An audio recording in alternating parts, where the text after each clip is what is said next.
My guest today is Chris Miller, and Chris is the spiritual artist, and he is a professional artist, writer, teacher, and extraordinary retreat leader. And so we're going to talk about all of that today. He has a great podcast, a couple of books, and you will want to hear every word that Chris shares with us today. I promise. Through his art teaching and retreats across the country, he invites others into a practice of presence. Chris believes that everybody has a unique expression of the divine and their own creative DNA. And he is great about bringing that out in others. He believes we are not separate from creation, but we're active participants in the unfolding. So we're going to unpack all of this today. So welcome, Chris. Well, thank you, Kathy. It's great to be here. Yeah. Well, one of the things I want to know is what are you working on right now? Because you've always got something fun that's unfolding in your work. I'm working on several things right now. I have a retreat coming up in a week, and I have a full house for that. I think part of being on the creative edge is that you let yourself be inspired and hear that intuition. And there's a real interesting challenge with that because it's almost like you can't follow every creative idea that you get, right? Sure. You, Yes. you have to start learning, oh, okay, is this strong enough to keep me engaged? Will I still be passionate? Will I feel that pulling forwardness toward it? I am doing a project right now that just came to me. Last year, I wrote a book called The Spiritual Parable as a daily practice, and it's short stories. If you don't know what parable means, it's short stories that tell a lesson, that teach you a lesson. And I wrote the book because I wanted the stories to be universal lessons that weren't specific to any religious dogma. Just lessons of, like you talked about nature, and you're right. I love looking at nature for my guide. So I wrote the book, and then I had this intuition, and I thought, what if I have artists illustrate a coloring book? So I went out to all the people I've had on my podcast and some of the people that have been on my retreats that have done illustrative type work. And I asked them, would you be willing to illustrate one panel for this book? So I'm actually putting together a coloring book for the spiritual parable where you could buy them both together. You could read the parable and then you can color a picture. And the amazing thing I have to tell you, Kathy, is, every drawing that has been submitted is so unique, right? They're all so different. And so I get so excited. And I'll tell you, when they send it to me last week, Kay with an E, she's up in Virginia, she sent me her drawing and I opened it up and I almost cried because it was so authentically her. She does these cute, whimsical characters and she has a sense of humor about it. I could tell that she really thought about the story and she drew these images. So each panel, I promise you, when it comes out, Kathy, you'll love it. Each page, they're so different, right? Some people are really loose and messy with their drawings. Some people are really, really, really tight. Some people are very simple. Some people are very complicated. It's just amazing. So there's You know? something for everybody. Yeah. Yeah. One of the things that occurs to me is a lot of times people will tell me, Kathy, I'm not creative. Well, I believe, like you do, that everyone has a creative DNA. And so it just occurred to me that buying your parable book and the coloring book with it is a great first start for somebody that feels that they may not be creative. Like how can they open up that flow with it? You know? It's true. Kathy, I wrote a rough draft of the foreword for the book and I invited the people. I said, look, even though this is a coloring book, the way you approach it, the colors you use, the way you fill in the spaces, it's going to be totally unique. Not only is each page illustrated by a different artist, but each person buying the book is going to fill it in differently, Mhm. right?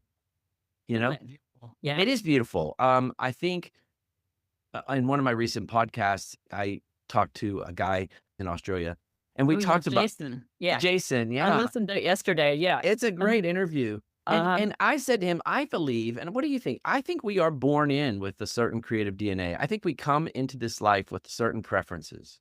Do you think that, or do you think we're blank slates? No, I really believe that's a great question. A lot of people will want to know that. I really do believe that we have this creative DNA, and sometimes it takes a lifetime, like it has for me, to start to unlock that and start to connect with that. So I also believe that everybody has creativity in some way. Do we all naturally access that creative intelligence? So talk about that for a minute. How do you access creative intelligence, and how would you advise other people to Um, start a practice around that? well, I think what's really important is to clarify what creativity means. Creativity is creation, the act of creating something. And it can be a spreadsheet, it can be numbers, it can be a spreadsheet. And so what's really interesting is to think, I think everybody listening to this should know that you are a creator. By our nature, humans are a creator and we create. And it might be that you create a really good meal. And I think we get caught up on the fact that we see someone that is a fine artist, right? They do this perfect romantic picture of a woman on a field with her skin tone beautiful with the lighting. That is one type of creativity. But there is also the creativity of Charles Schultz that does simple, Charlie Brown, right? There's very different, very different. Who is to say that the woman in the field, a Van Gogh or something like that, is more than Charles Schultz? Because he saw the world and he interpreted it in a certain way.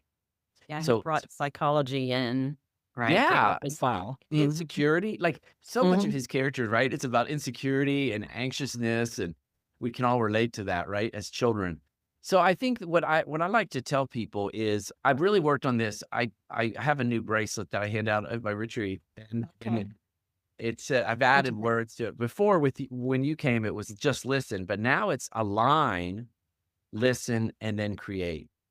And Nice. so for the listeners, in order for you to access your creativity, I'm not saying you have to meditate. You don't. But you do have to get quiet, sit down, maybe even on your deck or on a porch somewhere where there's nature. Just sit down and connect. Connect. Feel your energy, connect with all that is around you. Aligning with what this, I call it the creative field of intelligence. I believe that we are enveloped in a field of energy. That Yes. field is in you, it's in me, and it's between us.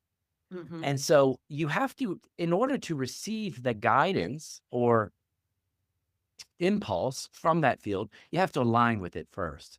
And so and I would tell you this, we talked about this before, but when someone is in judgment or criticism or hate, that's not a field that aligns as well if you're in love. If you sit out on your deck, or even if you sit at your kitchen table and you sit there and you have your cup of coffee or tea and you notice the steam coming up from the coffee, and you notice the table and your tablecloth, and you notice how the weaving and the weaving is so beautiful, and the color palette was so unique, and someone thought about that color palette, and you just get present with that.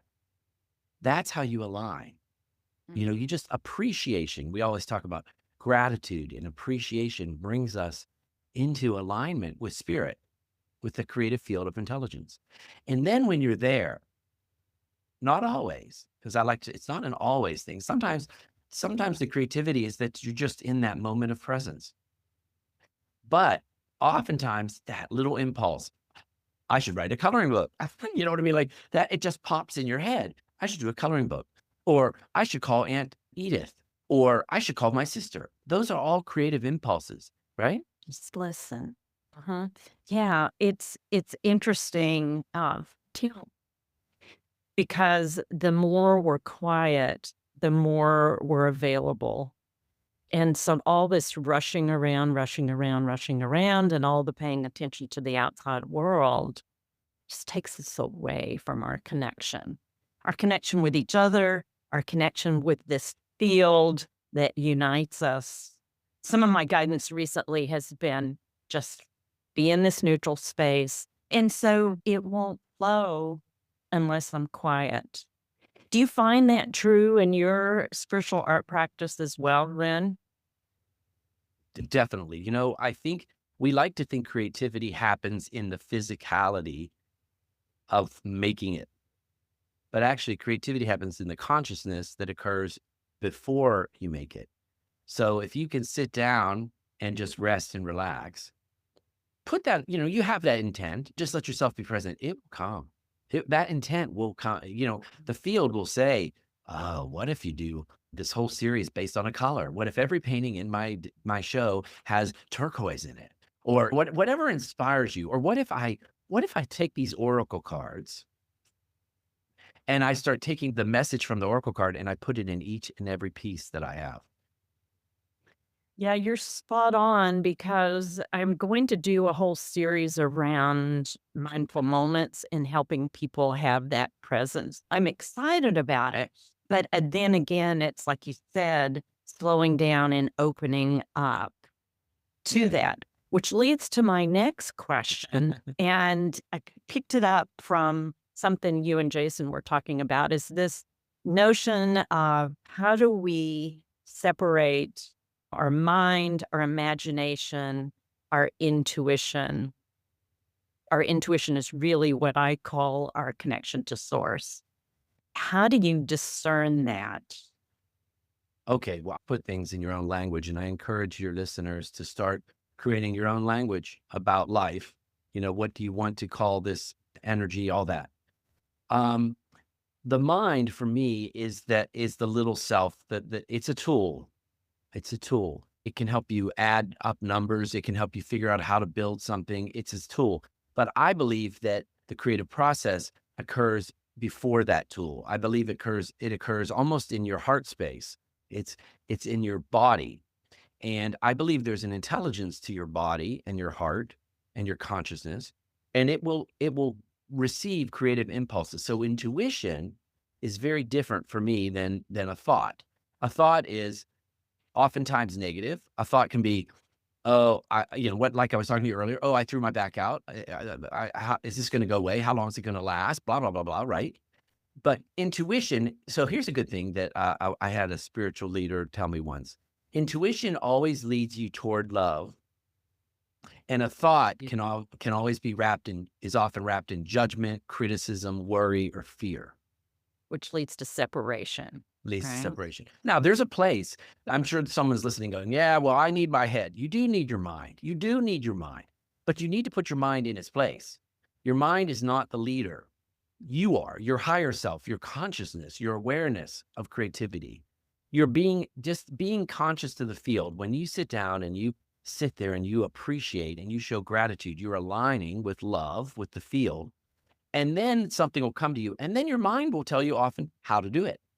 Like you just said, you have the impulse to do, give people reflection, something that reflects on. And, Kathy, you're a writer. So definitely your mind might be off to the races, but you want to think, well, how do I incorporate that writing into my art? There's nothing wrong with writing the poems right into art or just writing one big, huge word and then painting around it, or painting under it. It doesn't matter if the word's even erased. It's a starting point, right? I love that. Yeah, combining those two. I did an art show a number of years ago, and the lady that was organizing it asked me to write a poem, and she made a painting in response to that poem. So it was so fun. We did that a couple of different pieces where my writing would inspire art. And there's also locally, there's the Mockingbird Poetry Society where artists and poets match up. And there's a whole Oh, show in the spring.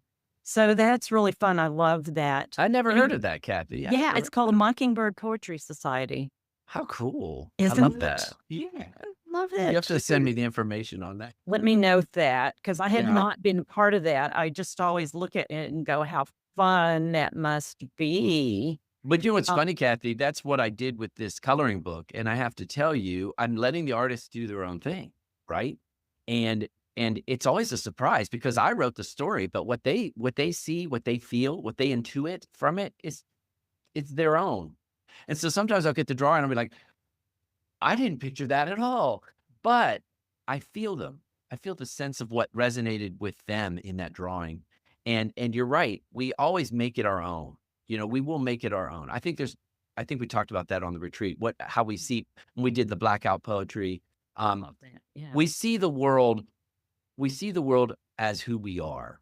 And so we choose to see what we are in it. So if I was to give a wonderful little quote to 10 people and tell them to illustrate it, they're all going to be different. They'll all be different. Yeah. They'll all be different.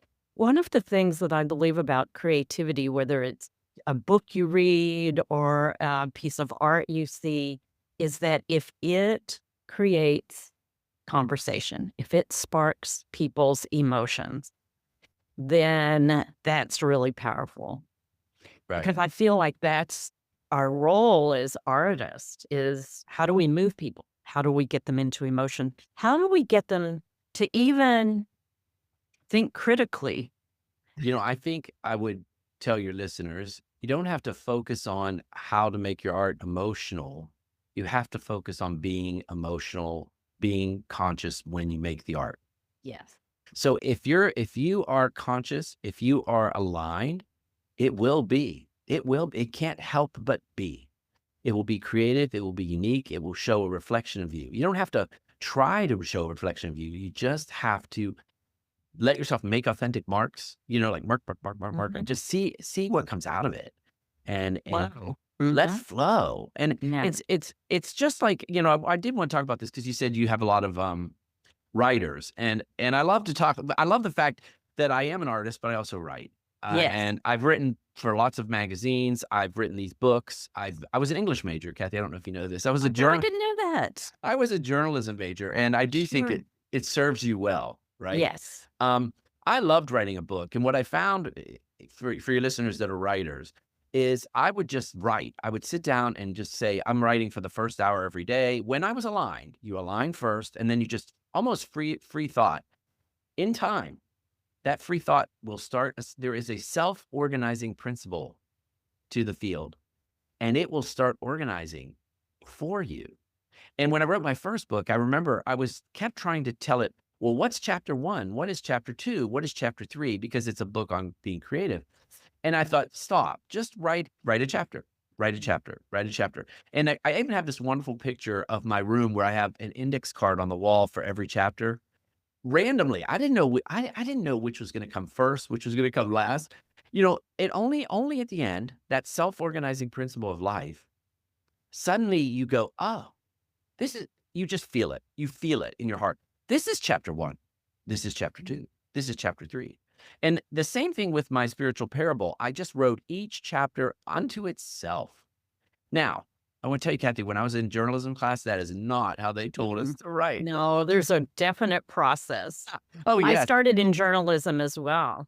Right. You have to know your who, what, where, when, and why. And you have to Exactly. have 3 key points that illustrate what it is. And then you have to have a summation sentence. Well, all that will unfurl. What they didn't tell us is if you are really attached, if you are aligned with the creative field of intelligence, that will happen.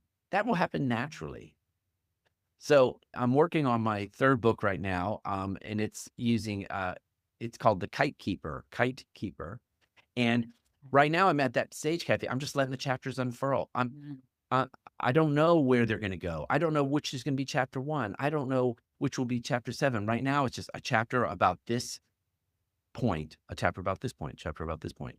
And I'm going to let them. But they will. This self-organizing principle. I'll tell you, when you do it long enough, when you write every day, suddenly it turns right. Have you had that experience where you're just free writing and suddenly you go, oh, this would be a good idea for a book. Yeah, a lot of times it just drops in. I've had so many ideas for books, and it gets back to what you're talking about, or when we first started, was the discernment about which one do I have energy for, or which one do I feel most drawn to work on right now. I loved this self-organizing principle, the phrase lived experience comes up for me when you talk about self-organizing principles because you've been with those chapters for so long. Does that resonate with you, lived experience? Oh, it does. I think we are born with a certain creative DNA, and I do think we come in with it. I have had I found a photo of me when I was like, it's hanging above me. I think I'm probably 5. and I have plants and I'm watering the plants. And I've been obsessive about plants and nature my entire life. None of my family is like that. None of them. I was unto myself, but I came in with that.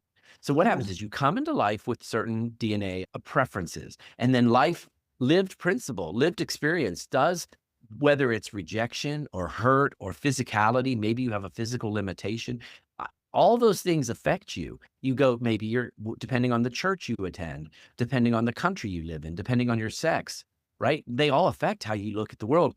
But what's so wonderful about our age, I'll say that loosely, what's so wonderful about our age is suddenly you can look back and you see the pattern of your life and you go, oh, I was a journalism major for a reason. I never stayed. I only worked 2 years at a newspaper, but I was there for a reason because it is informing who I am as a writer today.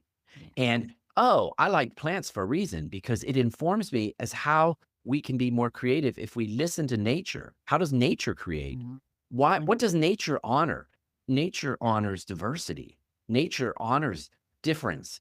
Look at the planet. The planet is tons of diversity, all interacting, all co-mingling, and also a lot of times assisting each other. Cooperation is a spiritual lesson, right? Yes. Yeah. Yeah. And The so tree, lived right? Yeah. Right. Yeah. Yeah. So lived experience is this wonderful term that it comes to that lived experience that comes to you, that creative field of intelligence, and then suddenly the organizing principle happens. So, I did this when I was going through life coaching training, and it was such a wonderful practice. So I'm going to tell your listeners to try it. If you're really passionate about finding who you are, get a long sheet of paper and do a ruler down one middle and write 10 years, 20 years, 30 years, 40 years, 50 years. Do a timeline. Have you ever done that? A timeline of your life? Yeah. It's interesting, isn't it? Like, whoa. Exactly. You're like, Wow. wow. When I was in high school, I had this good group of friends that I hung out with, and I felt like they turned their back on me. And I was rejected. And it was so painful at the time It's really to be pushed out of a clique, right? Mm-hmm. But it informed me. It was a lived principle. And now I'm so much more sensitive to people that when someone comes on my retreat and I see someone sitting quietly in the corner, I know enough to engage them. I know how important it is to reach out to everybody. I wouldn't know that if I didn't go through that horrible experience in 7th grade or whatever, right? So Yeah. everything It opened up your compassion and your empathy. right. Not that you didn't have it before, but universe booted that. Yeah. So how do you like the word lived experience? How does that resonate with you? Yeah. I think part of lived experience is acknowledging, because so many people can push it away and push the pain away and pretend like it doesn't exist. And lived experience to me is the whole, like holistic principle, ontological. Who am I in my art? Who am I as a wife? Who am I as a mother, as a grandmother? Right? Like, what of my life experiences do I bring to each of those? One of the things with my art that I am overcoming, I won't say I've completely cleared it, but I had a job and I know you owned an advertising agency. I had a job. I was a VP of business development for a prominent design firm, and it was the best job of my life. However, there were the designers and there was me in the marketing team and the sales team, and never the twain shall meet. Like, no, you're not creative. But I was a master strategist at helping get the job done, and that included interpreting design. But the message that I got was, you're not creative. So it took many years for me to unwind from that and realize, wow, I am, and be able to allow myself to make art that just maybe doesn't mean anything. It's just for the sake of creating it. And Lived that experience, I think, brings in all of our past. How do we process it? And then how do we move forward from it? In right. all parts of our life. And your experience at that agency taught you to really recognize that we are all creative. We're all creative, and you included. You have both sides, and how dangerous other people telling you what to do, who to be can be, right? Exactly. But we all do that to each other. And it's just in such subtle, subtle ways. Nobody came out and told me I'm not creative, right? But it was just like these subtle communications, subtle messages. Yeah, and doing a marketing strategy is very creative. I worked at an ad agency, had my own ad agency for 25 Mm. years, Uh-huh. and there's a lot of creativity. In fact, that's kind of where this all started with me, Kathy. Okay. I was the creative director, and I really grew to, I would go sit with a client. You know how they go at the conference table and the client comes in with all their material and they sit around the table and they throw all this stuff at you. But I got really good at letting it, just sitting there and listening. And then they threw all that stuff on the table. And then suddenly I would listen, I'd be aligned and listen. And then I'd be like, you know what? Why don't you da da da, right? That's the creative process. And you, Kathy, had it. You'd be inspired. Maybe you should do a campaign with this. Well, that was creativity because you brought in, right? Brought in things about their business. Oh, you have a large sales team. It's individual contact. So we need to do something that's personal, that enforces that individual contact where they hand out something. That's all creative process. And so I really fine tuned that as an ad agency. I would get to the point where I would sit there and those people at the table go, how do you know that? And you just learn it, right? And you could Yeah. even get, Kathy, I even got to the point where I would realize the problem is the CEO. Did you ever Oh, have that? yes. Oh, yeah. Or the CEO's wife. Oh, yeah. Exactly, the CEO's wife, because you'd be like, because she's really running the business, Yeah. and you had to be creative in how to move them ahead, or with the wife included, Yeah. right? Because they bring you this drawing and go, well, we really like this. Or my worse yet, you'd show the campaign, and my wife says that magenta is a really important color, and you're like, Yeah. oh, Mhm. but Great. But maybe it doesn't fit your brand. right, but you have to work within that realm, right? Yeah, So, for sure. For sure. So, yeah. So I think lived experiences takes in all of that. And a lived experience of being at your retreat last fall and realizing that I don't have to fit anybody's mold, that I get to uncover my own creative DNA and just let everything else go. And I think that's a foundational principle too for creative people that, to withdraw from all the outside noise and listen to what creative intelligence wants to speak through and move through us. yes. Very much so. In fact, when you think about that, even just you're recognizing that you can kind of create your own way of being, right? You could do corporate, but maybe in a different way, a creative way or whatever. How many people never get there, right? Yeah. You talk about that quiet, lead lives of quiet desperation. How many people go through their whole lives doing what they think they should do? And they don't even realize that they've put themselves in a box or a cage or whatever. They just think this is the way life is supposed to be. Or they may have a vision of it, but they don't know how to go about it, or they don't have the energy, or they don't think it's possible. Right.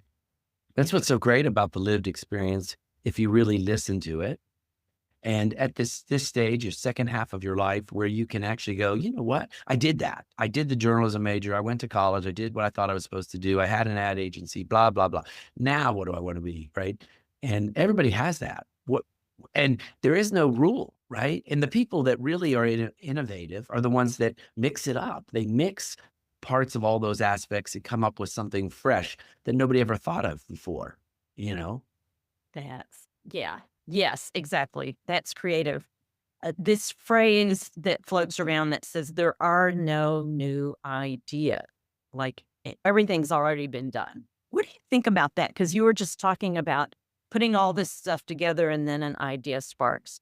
What do you think about that topic? I think there's always new ideas. I think when we talk about this creative field of intelligence, we are helping it expand and grow creatively by what we do. We are part of the creative process, and it does keep expanding. If you look at the satellite, you look at space and the solar systems, it's growing outward, outward, outward. or at least right now, and it keeps expanding in new, fresh ways. I Mhm. always think there's new ways of doing things. Now, yes, it might have components of things that have been done before, but how do you mix them up? You That's know? the creative part. Right. And Yes. it works in marketing, it works in advertising, it works in painting. If you take a technique that people use in one way, watercolors, and they use it on a certain kind of paper, but suddenly you try watercolor on steel and see what it does, you're moving it. You're Mhm. combining elements. And then you apply your own way of drawing, your own way of making marks. When you have a sentence, and I'll tell your listeners this, any sentence that comes to your mind, I want you to listen to your body when you say it. So when you say there are no new, I can feel it. Okay. I say there are no new ideas. I can feel my heart going compressing. I feel my Uh-huh. shoulder. Learn to listen to your body. Your body has an incredible intelligence. There's somatic intelligence in your body. So when you say a sentence, test it. How does it feel? When there are no new ideas, oh, it just doesn't feel right. It feels limiting. It feels like it's making me smaller. But when I sit there and say the world is full of new variety, and sighing is a release. Sighing is a, oh, yes, there's always new possibilities. Test any belief system you have, right? Any belief system you have. And like if you say, I am not an artist, how do, oh, it doesn't feel right, right? But when you say, I'm an artist, I am, I'm an artist, it's scary. Now, I'm not saying that expansion is always comfortable, but Expansion never is, though. uh, I feel that if I ever stop expanding my own awareness and my own consciousness, what am I here for? mhm. I don't know. It's just me, you know? But yeah, there's so much left brain chatter out here. Like you said, it's in the judgment and the fear area and the rational thinking, etc. The more we can let go of that and move into this space that gets us closer to what infinite creative intelligence wants to flow through us. To me, that is the pinnacle of being a creative person, an artist, a writer, a sculptor, a dancer, a musician, whatever the form is, the more we can let go and be in that space. Yeah, going back to your question about your thinking mind is one of the first steps. I keep thinking about how much I've expanded my vocabulary, the way I teach this process, the way I teach the creative process. And but the very first thing I started doing is I started to watch my thoughts, Yes. you know? And when you're painting, I started noticing that literally, if I was thinking I hate my sister, suddenly the marks got hard and rough, and maybe that's somatic intelligence too, but they didn't work. But if I think, I love the way my sister makes wonderful cake. I don't think she does, by the way. She's got good icing, right? Yeah. But you can feel it in the mark making. You can feel Uh-huh. it in the paint. And so I noticed that judgment, criticism, fear, all those thoughts made my hands stiffen. It made my painting tense. It took away the joy. But when I just sat there and thought positive things like, there's always new things to do, my hand got loose, my emotions got loose, my painting got more free, you know? So it's a wonderful way to just monitor your thoughts. As you go through the day, stop every once in a while. And a good way to do this is on your phone, you can set your timer at random Mhm. times of the day. And a little alarm will go off. What you start training yourself, when the little alarm goes off, what were you thinking? What were you thinking? And sometimes, most of the time, you'll be thinking something about the past or the future, about fear, about planning, and it'll go off and you go, oh, I was worrying about that bank draft. Did it go in okay? But you start learning how much you occupy your mind with those busy little thoughts of judgment, right? Yeah, and it really, the more you sit with presence and the intelligence that's beyond us, the more you can start to unravel from that. I was teaching a class the other night and did something about meditation, and one of the participants, was, "Oh, I can't meditate." We can't all be monks on the mountain, but we can start every day with a practice like you're suggesting. Tune into our own somatic wisdom. sit on the back porch and watch the birds in the trees behind your house. Whatever it may be, choose those moments every day. And I think the more people do this, the more they're going to feel tuned in to their own innate creative DNA. Yeah, I think you're totally on the mark with that. People think presence is some work. Actually, it's just a letting go. It's just a letting go of pushing, of desire, of needing, just being, right? Just being. And then it happens. It's not work. It's the lack of work. And you don't have to meditate. You don't have to close your eyes. You don't have to sit a certain way. For years I would get, it's funny, for years I avoided meditation because they always said you had to sit in a lotus position. And my lower back doesn't like sitting in a lotus position. My hips don't. Right. I So mean, then enough. Yeah. change it, make it work for you. Lay Yes. flat, or walk. Just walking Mhm. down the street, as long as you're just gently walking, not trying to get across, not trying to get somewhere. But yeah, And right. earplug, without Uh, sound in your ears. I just love when I go on my walks and I'll see someone with their phone, talking to their phone while they walk.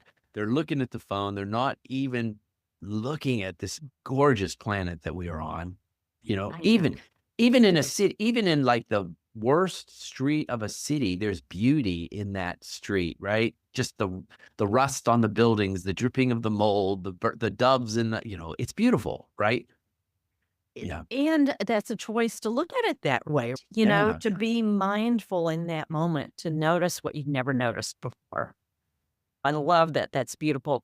I do have to admit, though, that I do listen to a good CJ podcast when I'm walking. Because it I'll approve it. inspires, a lot of different thoughts and ideas. Well, that's So, true. Listening to podcasts of someone that moves you forward, that speaks loving, not negative podcasts, not fear-driven podcasts, but ones that move you forward, they are wonderful. Washing dishes to a podcast, mowing the lawn, right?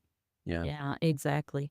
Well, CJ, this is wonderful. Is there anything else you'd like to share with our listeners? This has been great. I will share this book, Spiritual Parable as a Daily Practice. There you go. It's on Amazon. Okay. And what's good about it, it is a way to start the day.